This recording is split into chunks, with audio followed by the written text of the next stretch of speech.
And stick with politics, and I want to bring in Stephen Fowler, political reporter over at Georgia Public Broadcasting. Stephen, good to have you here. Thanks so much for joining us. We just heard some of that audio of President Trump pressuring the Secretary of State to flip the election results.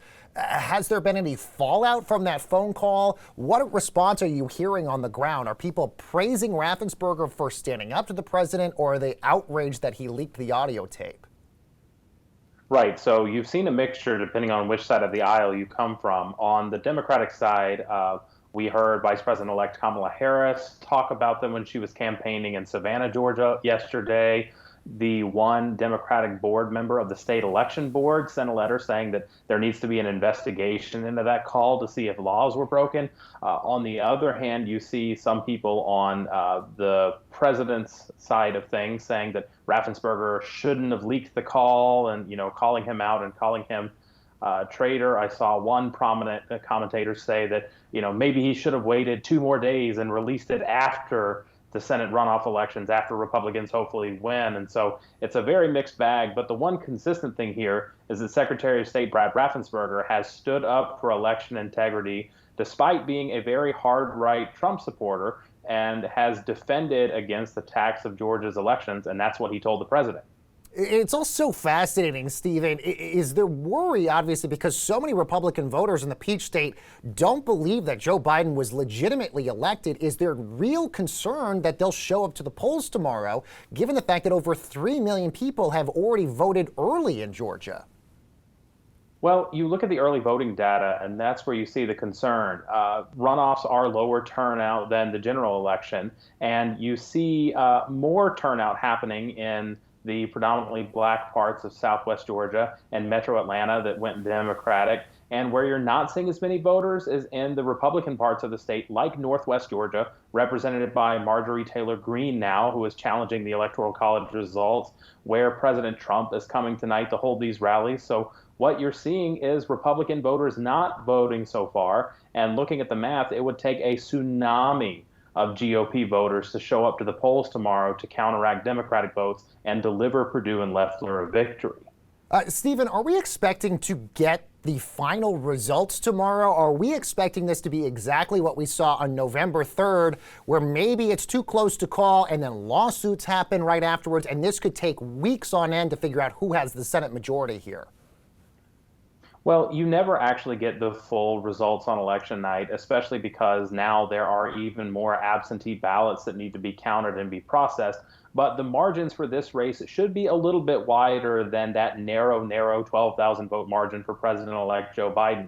One thing that Secretary Raffensperger did to change things is require counties to start processing those hundreds of thousands of absentee ballots last week so that they could be ready and prepared once the polls closed to start scanning and uploading and tabulating those results along with all of the other ones, so that we should know sooner rather than later. The thing to look out for is if any one of those races, the 2 Senate races or a Public Service Commission race, is within half a percentage point, the loser of that race can request a recount where all of those ballots are sent through a scanner again.